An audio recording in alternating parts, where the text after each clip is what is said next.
ఆంధ్రాన్ని సర్వనాశనం చేస్తూ 2,00,000 కోట్లు చేసి తెచ్చి మీ నాయకులు మీరు తింటున్నారు. కానీ ఆ పవన్ కళ్యాణ్ అయితేనే మీరైతేనేమి అందరూ పవన్ కళ్యాణ్కి ఆయనకేమో నెల ప్యాకేజ్ అంట.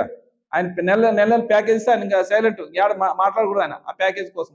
ఆయన అయితే ఎన్నెన్నో ఆంధ్రాని ఎక్కడో తీసి మళ్ళా ఇక్కడ ఏదో జపానో సింగపూర్ చేస్తామన్నాడు ఆయన. కానీ అలాంటి వ్యక్తి ఈరోజు సైలెంట్గా ఏమనుకున్నట్ల ఆయన సినిమాలు ఆయన తీసుకుంటే నాకు ఒక్కసారి నాకు ఇవ్వండి, నేను ఆంధ్ర రాష్ట్రాన్ని ఏం చేస్తానని చూస్తానని చెప్పినోడు ఈరోజు నువ్వు ఎక్కడ పోయినావు?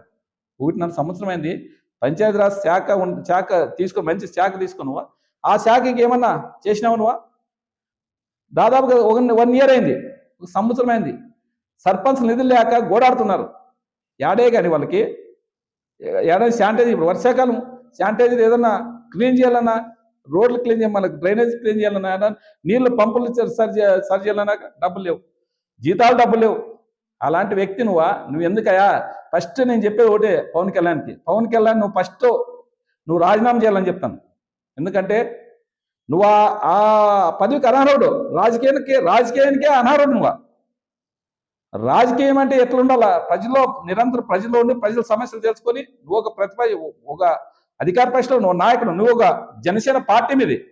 అలాంటి వ్యక్తి వాళ్ళు ఏం చేసినా చంద్రబాబు నాయుడు ఏం చేసినా కానీ అసలు నెత్తికి నేర్కొన్నట్లు ఉన్నాను. అలాంటి వ్యక్తికి ఆ పదవి ఉండే అవసరమానికి మన ఆంధ్ర రాష్ట్ర ప్రజలు దౌర్భాగ్యంగా నేను గెలిపించి, పిఠాన్ ప్రజలు అన్యాయంగా నేను గెలిపించినారు. ఈరోజు నువ్వు రాజీనామా చేయి, మళ్ళీ పోటీ చేయి, నువ్వు గెలుస్తావు చూస్తాను. అలాంటి వ్యక్తికి ఆ పదవికే అనర్హుడు, ఆ పంచాయతీరాజ్ శాఖకి నువ్వు అనర్హుడు.